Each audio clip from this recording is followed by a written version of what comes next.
over what the government can do with the information it lawfully collects, and appropriate oversight to ensure that it respects those controls. These protections depend on a variety of factors, such as the type of information we collect, where we collect it, the scope of the collection, and the use the government intends to make of the information. In this way, we can allow the intelligence community to acquire necessary foreign intelligence while providing privacy protections directed at the use of that information that take account of modern technology. In showing this morning that this approach is in fact the way our system deals with intelligence collection, I'll use FISA as an example for a couple of reasons. First, because FISA is an important mechanism through which Congress has legislated in the area of foreign intelligence activities. Second, because it covers a wide range of activities and involves all three sources of law I mentioned earlier: constitutional, statutory, and executive. And third, because several previously classified examples of what we do under FISA have recently been declassified, and I know people want to learn more about them. I don't mean to suggest by this that FISA is the only way we collect foreign intelligence, but it's important to know that by virtue of Executive Order 12333, all of the collection activities of our intelligence agencies have to be directed at the acquisition of foreign intelligence or counterintelligence. Our nation's intelligence priorities are set annually through an interagency process. The leaders of the country tell the intelligence community what information they need in the service of the nation, its citizens, and its interests, and we collect information in support of those priorities. I want to emphasize that the United States, as a democratic nation, takes seriously this requirement that intelligence collection activities have a valid intelligence purpose. We do not use our foreign intelligence capabilities to steal the trade secrets of foreign companies in order to give American companies a competitive advantage. We do not indiscriminately sweep up and store the contents of the communications of Americans or of the citizenry of any country. We do not use our intelligence collection capabilities for the purpose of repressing the citizens of any country because of their political, religious, or other beliefs. We do collect metadata, information about communications, more broadly than we collect the actual content of communications, but that's because it's less intrusive than collecting content, and in fact can provide us information that helps us more narrowly focus our collection of content on appropriate foreign intelligence targets. But it simply is not true that the United States government is listening to everything said by the citizens of any country. So let me now turn to FISA. I'm going to talk about three provisions of that law: traditional FISA orders, the FISA business records provision, and Section 702. These provisions are relating to the acquisition of different kind of information and provide limits on how it can be collected, require procedures restricting what we can do with the information we collect and how long we can keep it, and impose oversight to ensure that those rules are followed. This sets up a coherent regime in which protections are afforded at the front end when information is collected, in the middle when that information is reviewed and used, and at the back end through oversight, all working together to protect both national security and privacy. The rules vary depending on factors such as the type of information being collected, and in particular, whether or not we're collecting the content of communications, the nature of the person or persons being targeted, and how narrowly or broadly focused the collection is. They are not identical in every respect to the rules that govern criminal investigations, but I hope to persuade you that they are reasonable and appropriate in the very different context of foreign intelligence. So let's begin by talking about traditional FISA collection. Prior to the passage of FISA in 1978, the collection of foreign intelligence was essentially unregulated by statutory law. It was viewed as a core function of the executive branch. In fact, when the criminal wiretap provisions were originally enacted in 1968, Congress put a provision in there expressly stating that these provisions, quote, did not limit the constitutional power of the president to obtain foreign intelligence information deemed essential to the national security of the United States. However, 10 years later, as a result of the abuses revealed by the Church and Pike committees, Congress did decide to impose a judicial aspect on some aspects of electronic surveillance for foreign intelligence purposes. This is what is now codified in Title I of FISA, sometimes referred to as traditional FISA. FISA, as most of you know by now, established a special court, the Foreign Intelligence Surveillance Court, to hear applications by the government to conduct electronic surveillance for foreign intelligence purposes. Because traditional FISA surveillance involves acquiring the content of communications, it's intrusive, implicating recognized privacy interests. And because it can be directed at individuals inside the United States, including American citizens, it directly implicates the Fourth Amendment. In FISA, Congress required that to get a traditional FISA electronic surveillance order, the government must establish probable cause to believe that the target of surveillance is a foreign power or an agent of a foreign power, a probable cause standard that's derived from the standard used for wiretaps in criminal cases. And if the target is a United States person, he or she cannot be deemed an agent of a foreign power based solely on activity protected by the First Amendment. You cannot be the subject of surveillance merely because of what you believe or think. Marco Rubio moment. Moreover, by law, the use of information collected under traditional FISA must be subject to minimization procedures. And that's a concept that's key throughout FISA. Minimization procedures are procedures that are approved by the FISA court that must be, and again I'm quoting from the FISA statute here, reasonably designed in light of the purpose and technique of the particular surveillance to minimize the acquisition and retention and prohibit the dissemination of non-publicly available information concerning unconsenting United States persons consistent with the need of the United States to obtain, produce, and disseminate foreign intelligence information. End quote. For example, minimization procedures generally prohibit disseminating the identity of any U.S. person unless the identity itself is necessary to understand the foreign intelligence or is evidence of a crime. Now, the reference in the statute to the purpose and technique of the particular surveillance is important. Minimization procedures can and do differ depending on the purpose of the surveillance and the technique used to implement it. These tailored minimization procedures are an important way in which we do provide appropriate protections for privacy. So let me explain in general terms how traditional FISA works in practice. Let's say that the FBI suspects someone inside the United States of being a spy or a terrorist, and they want to conduct electronic surveillance of that person. While there are some exceptions spelled out in the law, such as in the case of an emergency, as a general rule, the government has to present an application to the FISA court establishing probable cause to believe that that person is an agent of a foreign power, according to the statutory definition. That application, by the way, is reviewed at several levels within both the FBI and the Department of Justice before it's even submitted to the court. Now, if the surveillance is approved, the target may have a conversation with a U.S. person that has nothing to do with the foreign intelligence purpose of the surveillance, such as talking to a neighbor about a dinner party. Under the minimization procedures, an analyst who listens to a conversation involving a U.S. person that has no foreign intelligence value generally cannot share it or disseminate it unless it's evidence of a crime. And even if the conversation does have foreign intelligence value, let's say it's a terrorist talking to a Confederate, that information may only be disseminated to someone with an appropriate need to know the information pursuant to his or her legally authorized mission. In other words, and summing up on this, electronic surveillance under FISA's Title I implicates the well-recognized privacy interest in the contents of communications and is subject to corresponding protections for that privacy interest in terms of the requirements that it be narrowly targeted and have a substantial factual basis approved by the court, and in terms of the limitations imposed on the use of that information. Now let me turn to the second activity, which is the collection of business records. After FISA was passed, it became apparent that it left some significant gaps in our intelligence collection capabilities. In particular, while the government had the power in a criminal investigation to compel the production of records with a grand jury subpoena, it lacked similar authority in foreign intelligence investigations. So a provision was added in 1998 to provide such authority, and it was amended by Section 215 of the USA Patriot Act, which was passed shortly after 9/11. And that's why this provision is generally referred to as Section 215. It allows us to apply to the FISA court for an order requiring the production of documents or other tangible things when they're relevant to an authorized national security investigation. Records can be obtained only if they're the type of records that could be obtained pursuant to a grand jury subpoena or other court process. In other words, where there's no statutory or other protection that would prevent the use of a grand jury subpoena to obtain them. In some respects, this process is in fact more restrictive than a grand jury subpoena. A grand jury subpoena is issued by a prosecutor without any prior judicial review, whereas under the FISA business records provision, we have to get court approval. Moreover, as with traditional FISA, records obtained pursuant to the FISA business records are subject to court-approved minimization procedures that limit the retention and dissemination of information about U.S. persons. And while there are other protections that adhere in grand jury subpoena information, this one does not apply.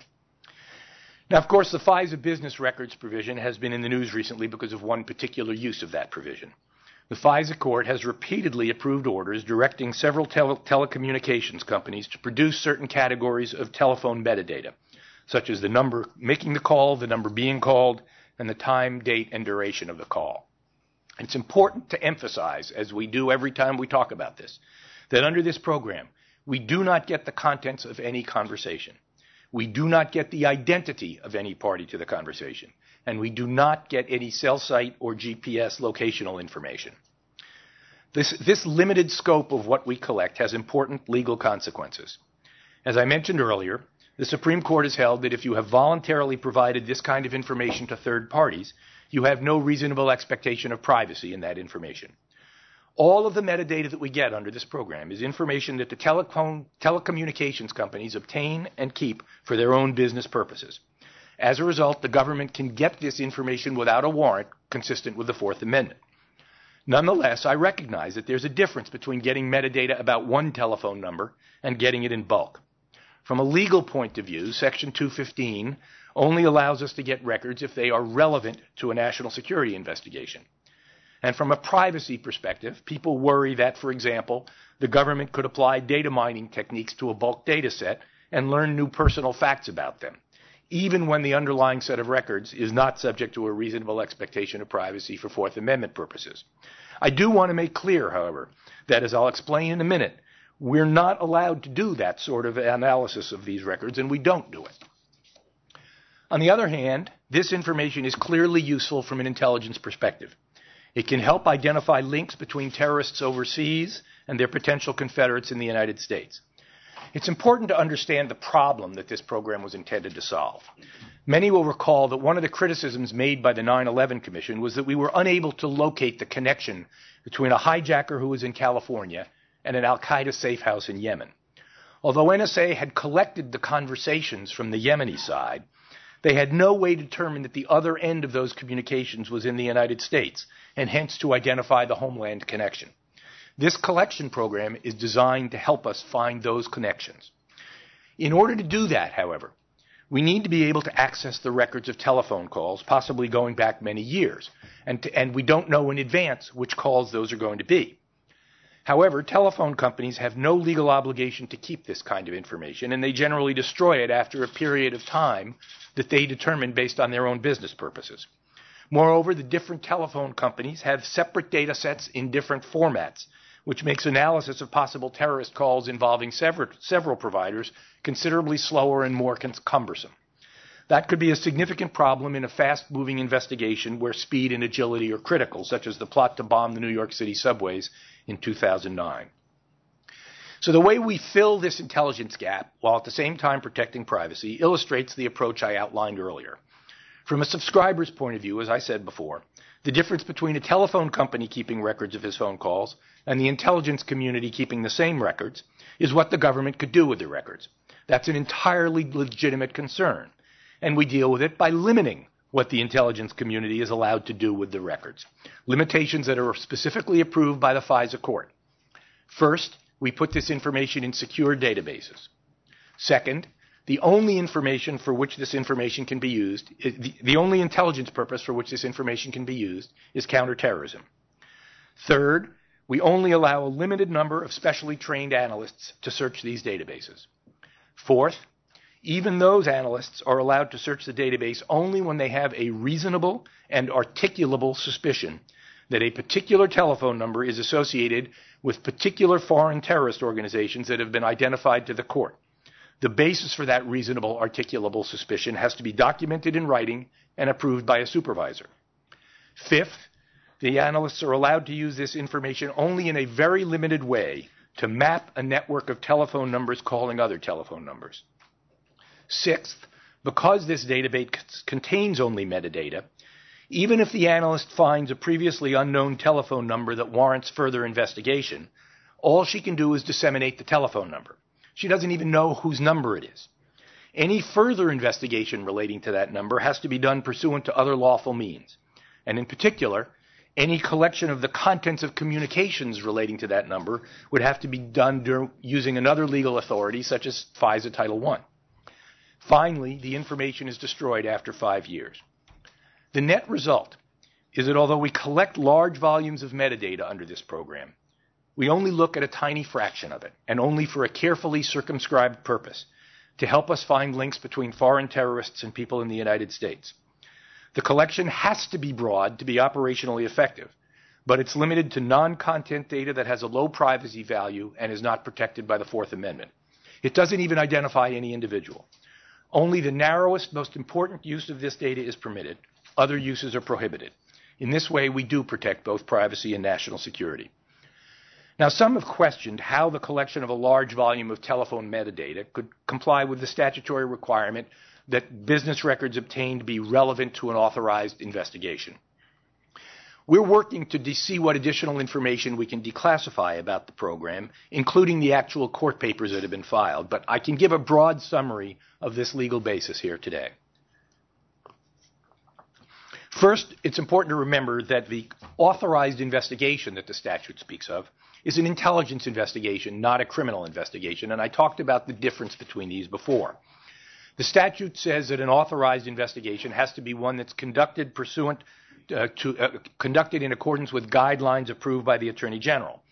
And those guidelines allow the FBI to conduct an investigation into a foreign terrorist entity if there is an articulable factual basis that reasonably indicates that the entity may have engaged in international terrorism or other threat to the national security, or may be planning or supporting such conduct. In other words, we can investigate an organization, not merely an individual or a particular act, if there's a factual basis to believe that that organization is involved in terrorism. And in this case, the government's applications to the FISA court to collect and telephony metadata have identified the particular terrorist entities that are the subject of the investigations. Second, the standard of relevance required by this statute is not the standard that we think of in a civil or criminal trial under the rules of evidence. The courts have recognized that in other contexts, the term relevance can import an extremely broad standard. For example, in the grand jury context, the Supreme Court has held that a grand jury subpoena is proper unless, quote, there is no reasonable possibility that the category of materials the government seeks will produce information relevant to the general subject of the grand jury's investigation, end quote. And in civil discovery, again, the Supreme Court has said that relevance is, quote, construed broadly to encompass any matter that bears on or that reasonably could lead to other matter that could bear on any issue that is or may be in the case, end quote. So in each of these contexts, the meaning of relevance is sufficiently broad to allow for subpoenas or requests for information that encompass large volumes of information in order to locate within those records a smaller subset of material that will be directly pertinent to or actually used in furtherance of the investigation or the case. In other words, the requester is not limited to obtaining only those records that he or she can specifically identify as potentially incriminating or pertinent to establishing liability, because in order to identify such records, it's often necessary to collect a much broader set of records that might potentially bear fruit by leading to specific material that could bear on the issue. When it passed the business records provision, Congress made clear that it had in mind broad concepts of relevance such as these.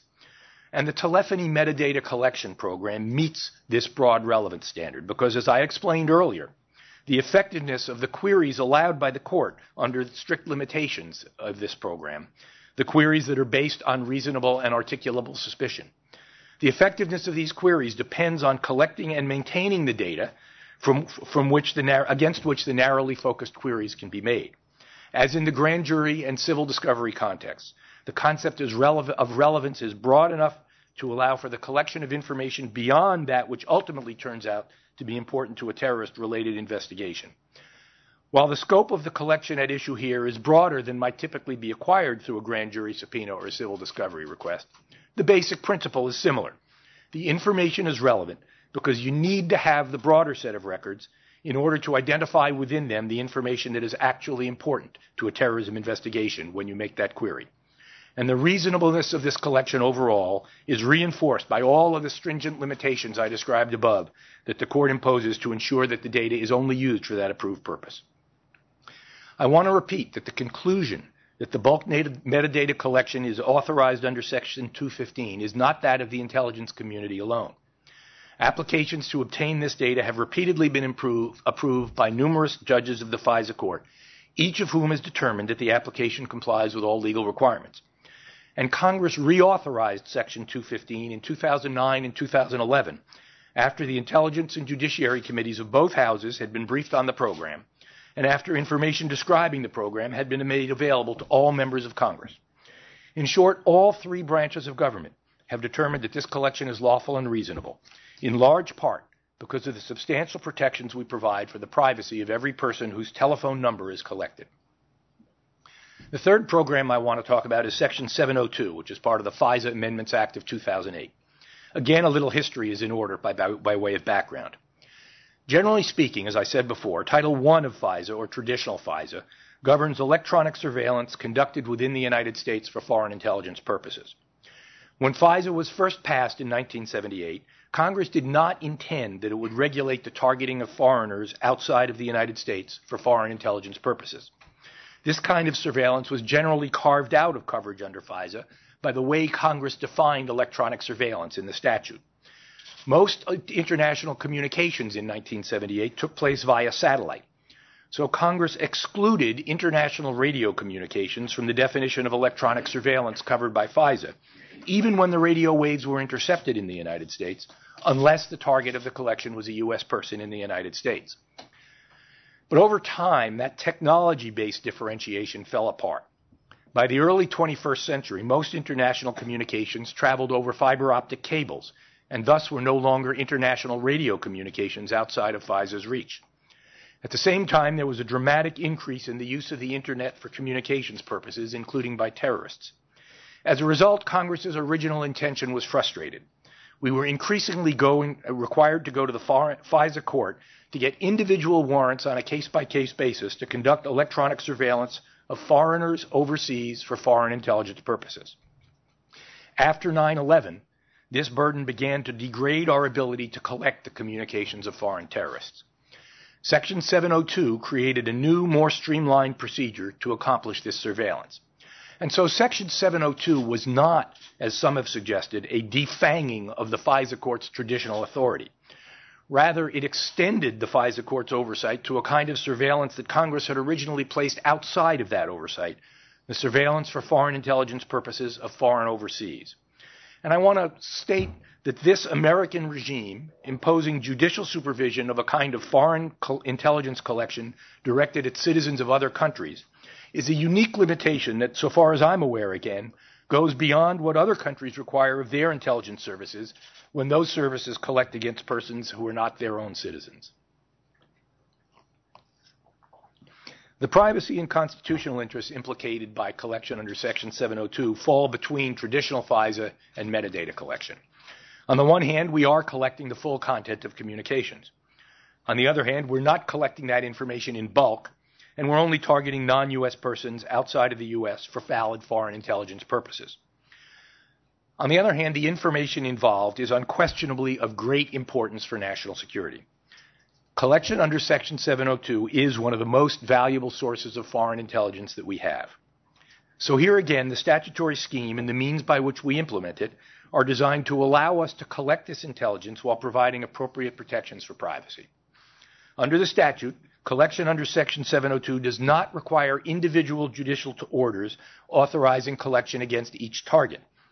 Instead, the FISA court approves annual certifications submitted by the Attorney General and the Director of National Intelligence that identify categories of foreign intelligence that can be collected, subject to court-approved targeting procedures and minimization procedures. The targeting procedures are designed to ensure that we target someone only if we have a valid foreign intelligence purpose, that we target only non-U.S. persons reasonably believed to be outside the United States, that we do not intercept wholly domestic communications, and that we do not target any person outside the United States as a backdoor means of targeting someone inside the United States. These targeting procedures must be reviewed by the court to ensure that they're consistent with the statute and with the Fourth Amendment. In other words, the targeting procedures are a way of minimizing the privacy impact of this collection, both as to Americans and as to non-Americans, by limiting the collection to its intended purpose. Now, the concept of minimization procedures should be familiar to you by this point in my speech. They're the procedures that limit the retention and dissemination of information about U.S. persons. In the course of 702 collection, we may incidentally acquire the communications of Americans even though we're not targeting them. For example, if they talk to non-U.S. persons outside of the United States who are properly targeted for foreign intelligence collection. Some of these communications may be pertinent and some may not be. But the incidental collection of non-pertinent communications is hardly unique to Section 702. It's common whenever you lawfully collect information, whether it's by a criminal wiretap, where the target's conversations with his friends or family may be intercepted, or when we seize a terrorist's computer or address book, either of which is likely to contain non-pertinent information. In passing 702, Congress specifically recognized this reality and required us to establish procedures to minimize the impact of this incidental collection on the privacy of persons. So how does Section 702 work in practice? As of today, there are certifications for several different categories of foreign intelligence. Let's say that the intelligence community gets information that a terrorist is using a particular email address. NSA analysts take this email address and they look at the available data to assess whether the email address would be a valid target under the statute and the certification, whether the email address belongs to someone who is not a U.S. person, whether the person with the email address is outside the United States, and whether targeting that email address is likely to lead to the collection of foreign intelligence relevant to the certification. Only if all three of those requirements are met and validated by supervisors will the email address be approved for targeting. We don't randomly target email addresses or collect all foreign individuals' emails under Section 702. We target specific accounts because we're looking for foreign intelligence information. And even after a target is approved, the court-approved procedures require NSA to continue to verify that its targeting decision is valid based on any new information it acquires. Any communications that we do collect under Section 702 are placed in secure databases, again with limited access. Trained analysts are allowed to use the data for valid foreign intelligence purposes, but the minimization procedures require that if they review a communication that they determine involves a U.S. person or information about a U.S. person, and they further determine that that communication has no foreign intelligence value and is not evidence of a crime, the communication must be destroyed. And in any case, conversations that are not relevant are destroyed after a maximum of 5 years. So under Section F702, we have a regime that involves judicial approval of procedures that are designed to narrow the focus of the surveillance and the use of the data.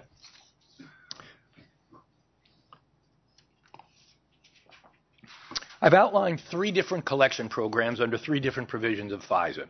I think they all reflect the framework I've described. In each case, we protect privacy by a multi-layered system of controls, not only on what we collect, but on how we use what we collect. Controls that are based on the nature and intrusiveness of the collection, but to take into account the ways in which that collection is useful to protect national security. But we do not simply set out a set of rules and hope that people will follow them. There are substantial safeguards in place that help ensure that these rules are followed. These safeguards operate at several levels. The first is technological. The same technological revolution that has enabled this kind of intelligence collection and made it so valuable also allows us to place relatively stringent controls on it. For one thing, intelligence agencies can work with providers so that when they do provide us information, the information we're allowed to acquire under the relevant order, they don't provide additional information as well. Second, we have secure databases to hold this data to which only trained personnel have access. Finally, modern information security techniques allow us to create an audit trail tracking who uses these databases and how, so that we have a record that can enable us to identify any possible misuse. And I want to emphasize that there is no indication so far that anyone has defeated those technological controls and improperly gained access to databases containing people's communications. Documents such as the leaked business record secondary order are kept on other NSA databases that do not contain this kind of collection information, and many more NSA personnel have access to those databases. We don't rely solely on technology. NSA has an internal compliance officer whose job includes developing processes that all NSA personnel must follow to ensure they comply with the law. In addition, decisions about what telephone numbers we use as a basis for searching the telephone metadata are reviewed first within NSA and then by the Department of Justice. Decisions about targeting under Section 702 are reviewed first within NSA and then by the Department of Justice and by my office, the Office of the Director of National Intelligence, which has a dedicated Civil Liberties Protection Officer who actively oversees these programs. For traditional FISA collection, the Department of Justice regularly conducts reviews to ensure that information collected is used and disseminated in accordance with the court-approved minimization procedures. Finally, independent inspectors general also review the operation of these programs. The point is not that any of these individuals is perfect. It's that as you have more and more people from more and more different organizations overseeing the operation of the programs, it becomes less and less likely that unintentional errors will go unnoticed or that anyone will be able to misuse the information. But there's more. In addition to this oversight by the executive branch, there's considerable oversight by both the FISA court and the Congress. As I've said, the FISA court has to review and approve the procedures by which we collect intelligence under FISA to ensure that these procedures comply with the statute and the Fourth Amendment.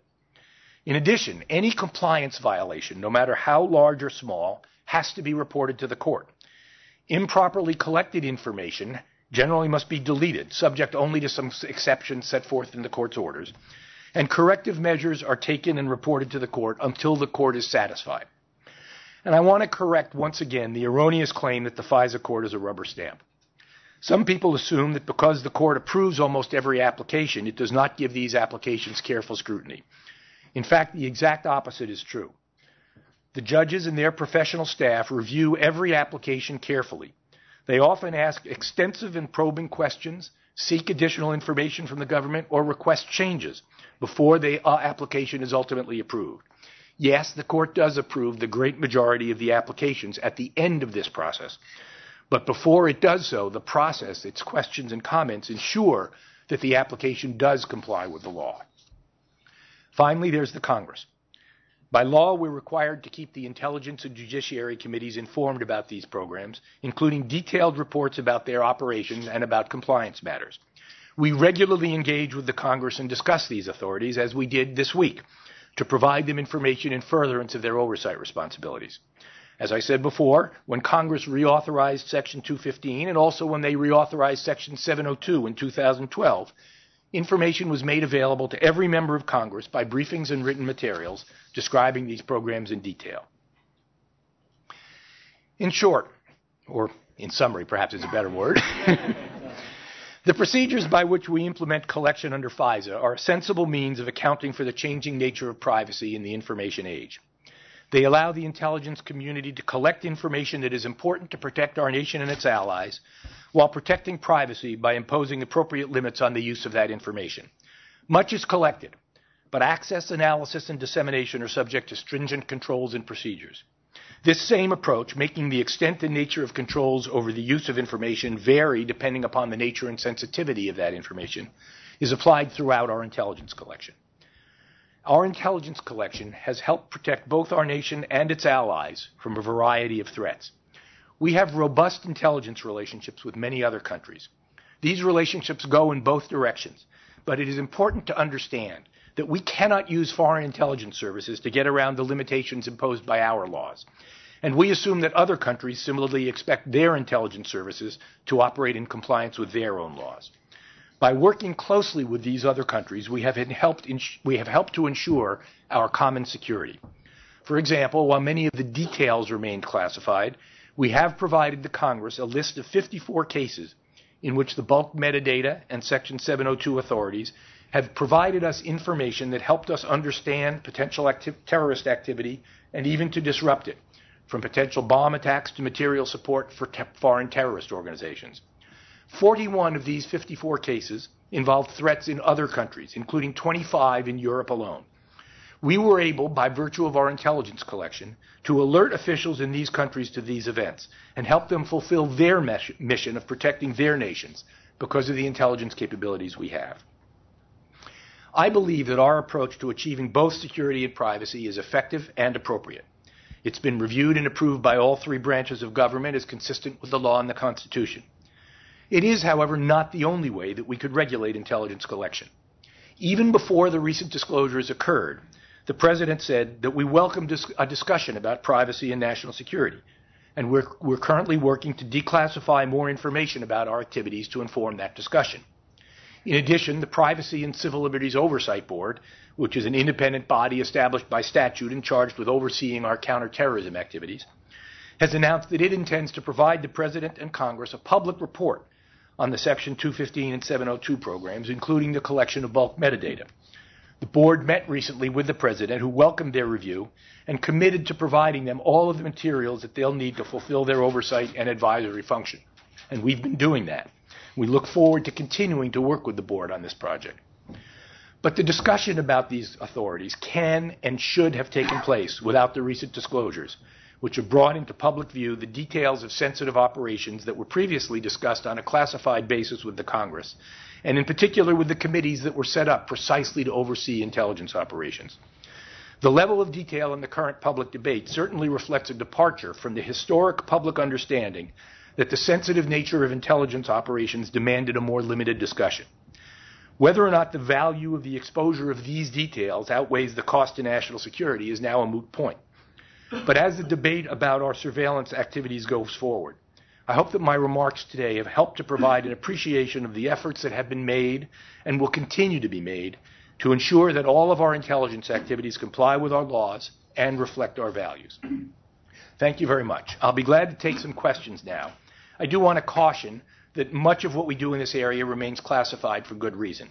So I'm not going to be able to talk much about other activities that have not been publicly disclosed or about some of the details even of the activities that we have disclosed. As I said, we are working to declassify additional information, but until that declassification is made, I'm going to be restricted in what I can say. Thank you very much.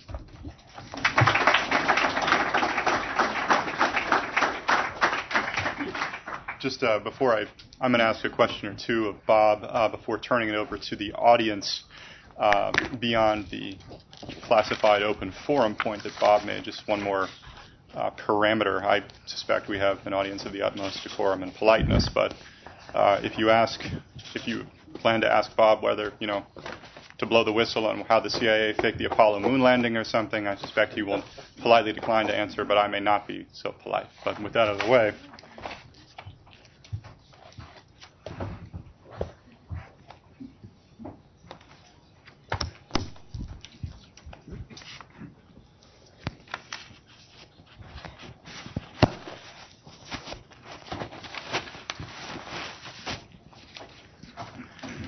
I guess I have just a few quick questions before we turn it over to the audience, but I think both of them bearing mostly on 215, but also on some of the other activities you mentioned. You referred to a long-standing, I guess, wide-ranging buy-in about the executive branch's position on the relevance standard. It's been put forward repeatedly. The judges have endorsed it. Congress has endorsed it in various ways. Notwithstanding that, there's been controversy in the public about how this really jives with relevance, and in some quarters of Congress as well about essentially disagreeing with that view. I understand that having that buy-in and having those remarks you've made, that puts forth one position, but if there's still that disagreement and some confusion, particularly in the public, why not proceed on the basis of a bulk collection statute with simply more clearer language that it permits this sort of activity? Well, that would certainly be one option. You'd have to make sure that it enables the kind of flexibility and operational agility that we need to conduct the collection. We don't think a new statute is necessary. We think we have the authority, but obviously if Congress thinks a new statute is appropriate for this, Congress can provide that. And I guess on that point as well, you referred to both the opinions, and I think the papers underlying that interpretation and the declassification effort. If you're not changing the law, I suppose you're working on the back end as well, and everyone agrees that there should be as much declassification as possible. But I think you mentioned the other day in your testimony before the House Judiciary Committee that referred to a comment by one of the judges on the FISA court, Judge Walton, who noted the intertwined nature of a lot of the facts and legal analyses for these, particularly the judicial opinions. I can imagine that being true of the government's applications to the court as well. But that sort of leaves us with this sort of, wouldn't this be nice? It's going to be really hard, and not necessarily a clearer sense of where the declassification project is and maybe what we might see in the future. I'd just be curious to hear from you about whether you think we can really, how much progress can really be made in that regard. I'm hopeful that we can make a lot of progress. I mean, one of the hurdles to declassification earlier was that the existence of the program was classified, and it's very hard to think about releasing an opinion that says that a particular program is legal if you're not going to disclose what the program is.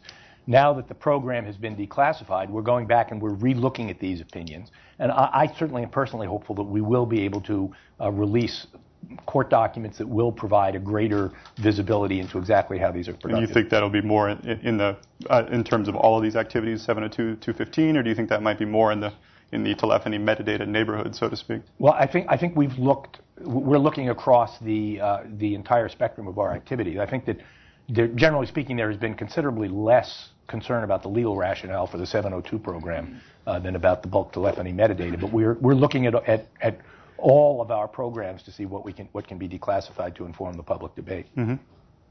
Okay, I'll take a few now. Wow, that was awesome. What a response, sir. Two quick questions. One, is there any other precedent to a FISA court where there's is there any other precedent of such as a FISA court, which is a secret court that works closely with the agency, which is not subject to review with the legal basis of that? My second is, don't foreign spies or intelligence people sort of understand that their phone calls and other communications are going to be intercepted anyway? So what's the real harm to national security by the Snowden revelations? So let me take the first one.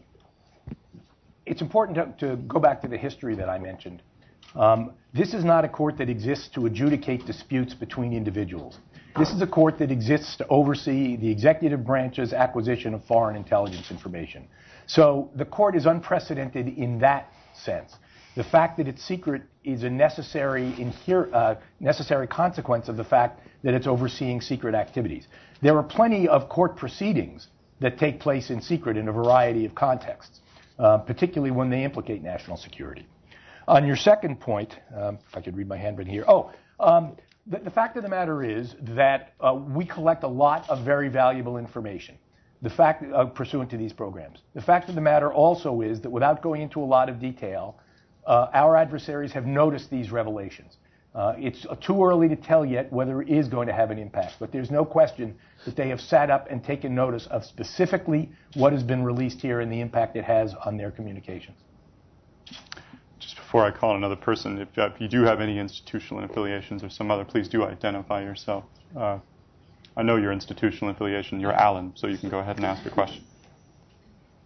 This is Alan Friedman. Alan Friedman of the Brookings Institution. So first, thank you for your comments and for taking the time today. Wanted to talk about oversight, not just from a legal perspective, but from a policy perspective. If you could help us appreciate some insight into the process. So whether it's reported accurately or not, there are reports that say, these companies are forced to compel data. And that is, since these are large international companies, that has had an impact on their trade relationships and on international trade discussions. So there's this sort of broader impact question. And I'm wondering whether there's been a discussion as these programs expand and you find new ways of gathering valuable intelligence, is there some input from the American economic community, from the trade community, to understand the impact beyond just the legal questions? Well, again, the programs are classified, so we don't generally discuss them. Providers obviously have an opportunity to be heard, and we are always reassessing, is this program sufficiently valuable to continue it in light of the costs? And we're doing that again right now. Yes, sir. Glasses. Thank you very much, Raymond Barrett with Power Global. A question in terms of, sort of, say, use of the information maybe outside of the intelligence area. For example, in terms of the FCPA enforcement, is that something that the DOJ can actually come to you and ask for, say, maybe if there is an idea of overseas bribery, can they come and use some of these powers to gain that information? Or if the services come across that kind of information, can that be shared with the DOJ in terms of, say, enforcement of the FCPA?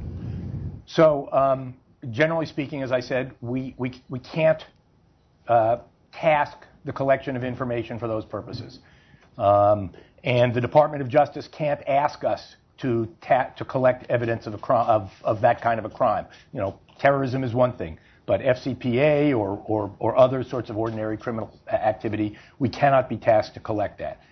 If the intelligence agency uncovers evidence of any crime, ranging from sexual abuse to FCPA, they can turn that information over to the Department of Justice. But the Department of Justice cannot task the intelligence community to do that. Shane Harris, I see you right there.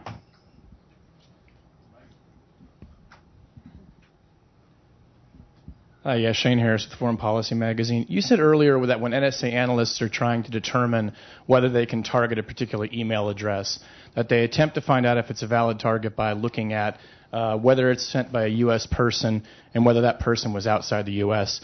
Can you explain technically how they do that? Because determining those two things just by looking at an email address, I understand, is quite technically very difficult. So how do they actually do that? So you're right. It is technically very challenging. And I guess one of the things I'm not at liberty to do is exactly talk about NSA's analytic tradecraft.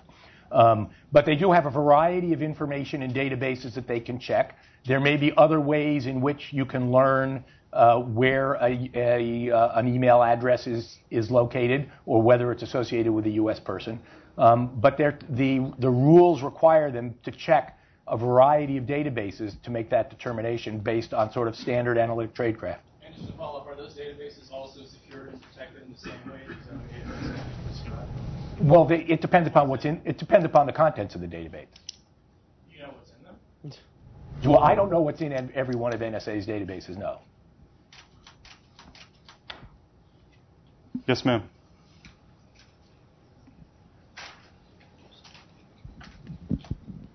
Hi. You mentioned with regard to the collection of business records that you don't think individuals have a legitimate expectation of privacy because they've already disclosed their information to a third party. But when so many of these tech companies have a monopoly on the services they provide, and when individuals can't receive those services without agreeing to all the terms, would you consider that meaningful consent as far as providing that information to a third party? I guess the relevant issue is not whether I would, but whether the courts would, and the courts do. The seminal cases in this involve things like bank records. Most of us need to have a bank account, and we disclose our bank records to the bank, and a subpoena to the bank can generate those records. Telephone companies used to be a monopoly, and the telephone calling records were held not to be subject to a reasonable expectation of privacy. It's the same principle. Sir. So, you made at least one extraordinary assertion in your speech, and I wanted to make sure I understood it right. My understanding is that among the internal controls is a FISA audit process, and that process is triggered, can look at, examine some of these programs to see if they have violated some of these internal controls. It sounded like what you said was that FISA audit process, these internal controls, have never found an instance where these authorities or those programs have reached beyond those authorities. One of the skepticisms about internal controls is that they often, just like internal affairs departments and police departments, may not look as hard as they should. But I think you could put some of that skepticism to rest if you could tell us, for example, how many FISA audits are done, say, last year, and reaffirm the fact that they have never found any misuse of these authorities in any program. So first of all, I don't think that's what I said. In fact, I said that compliance violations have to be reported, and I think the premise of that is that there have been compliance violations. So if I said something that led you to the conclusion that I was saying there's never been a violation, that's not what I meant to say. I can't. You used the term FISA audits, but we have different audit regimes for different programs. There's an audit regime that is required for the 215 program. There's an audit regime that's required for the 702 program. There's an audit regime that's required for Title I FISA and so on. I can't sit here and give you exact statistics on this. I just don't know them. I do know that the Senate Intelligence Committee last year or the year before, I can't remember when it was, they issued a report about, in connection with the reauthorization of the Section 702 program. And in that report, the majority of the Senate Intelligence Committee specifically noted that there has never been under the 702 program a finding of a willful violation of the law. There are absolutely occasions where people make mistakes, where there are technological problems that lead to errors, but there's not been a finding of somebody going in and willfully trying to evade the restrictions. I think timing-wise, we've got maybe one more. Ma'am in the front row right here. Hi, I'm Lara Jakes with the Associated Press. I'm wondering if you can tell us a little information on how many times, if there have been times, that some of the providers have objected or challenged some of the court orders to turn over the metadata, whether it's telephony or some of the internet records. So I can't, because those proceedings are still under seal. I guess there's one court proceeding that that has recently been in the news where the FISA court has ordered us to review documents for declassification, and we're in the process of doing that. But in terms of other proceedings before the FISA court, those are still classified. Again, there's a lot of material that we're working on declassifying. We're trying to prioritize things that we think are sort of the greatest public interest, and we're trying to get that. But I can't answer the question. Then I'll give myself maybe the last word. Are those things the highest priority for the? I think that to a certain extent, what's the highest priority is getting out information about, getting out fuller information about the programs about which partial information is already out. Bob, thank you very much. Thank you, Wilson.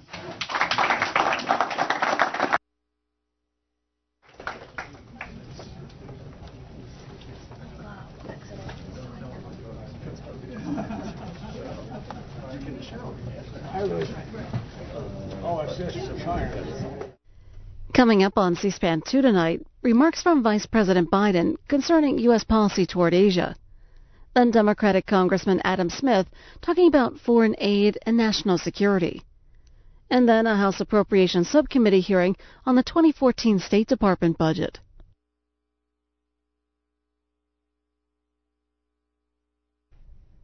On the next Washington Journal, we'll sit down with the Brady Center's John Lowy and More Guns, Less Crime author John Lott to discuss stand your ground laws in states throughout the country.